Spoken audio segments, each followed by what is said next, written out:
Başlayan dokman. Dur tuğlan ne? Başlayan da.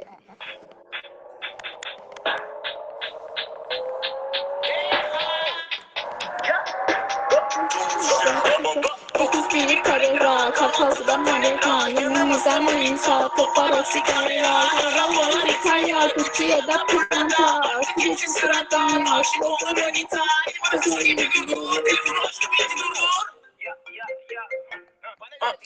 Ağacımdan köşkü çıkmaz, kesmedim dans.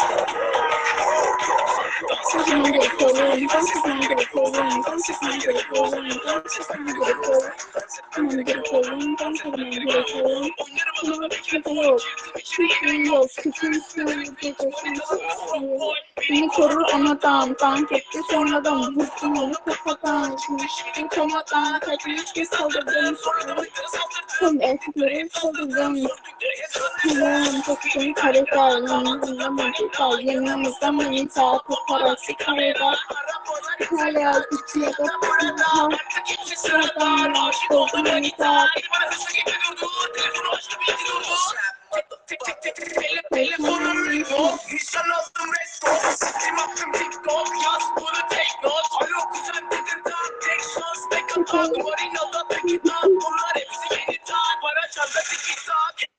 Oha, ağlayacağım. Buraları bilmiyorum. Buraları bilmiyorum. Ben vahşi manifest biləm, manifest oxuyuram. Onun üçün videonu dəyəndirmirsəm, mən manifest oxuyuram indi.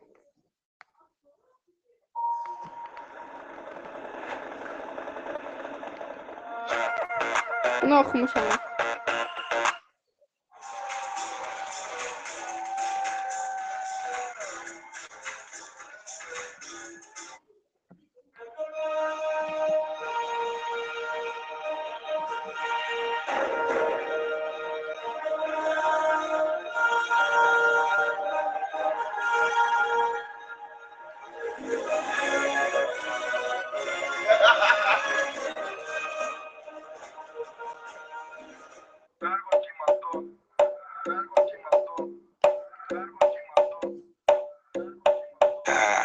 Yürürüm yolda tanırlar beni. Ben çok ünlüyüm. Fotoğraf çekildim aşklarımla. Çünkü ben ünlüyüm. Gece erkenden yatamıyorum. Çünkü ben ünlüyüm. Her dakika mesaj atamam aşkım. Çünkü ben ünlüyüm. Paparazziler beni yakalar. Çünkü ben ünlüyüm. Adama buralar bilmiyorum. Əsəbət pozuldu. Çəkməz. Bağla buraya maşını. Nəyə bu? Şifriyə. Hə, nəysə. Başımı. Enes Batur'a bakalım. Küçük bir yoldayım.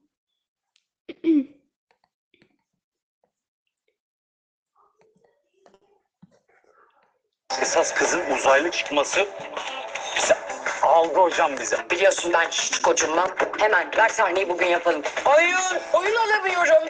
Efendim İsa günaydın. Günaydın. Bak, bak ne oldu bak. Bak. İsa da sevdalıyım o yüzden öldürmedim dedi.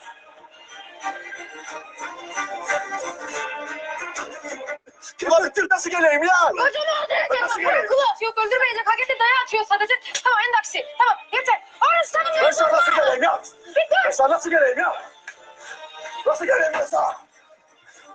Hatta Şerif'in İsa'ya ölüm emrimi verdiği ses kaydını almış. Biz de onunla tehdit etti.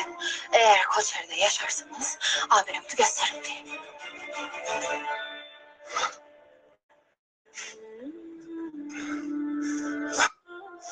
Ulan ne etmiş İsa ya?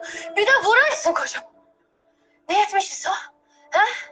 Babasını öldüren adamın kızına nikah kıymış. Sırf beni korumak için. Ha, seni korumak için. Evladı sen de İso.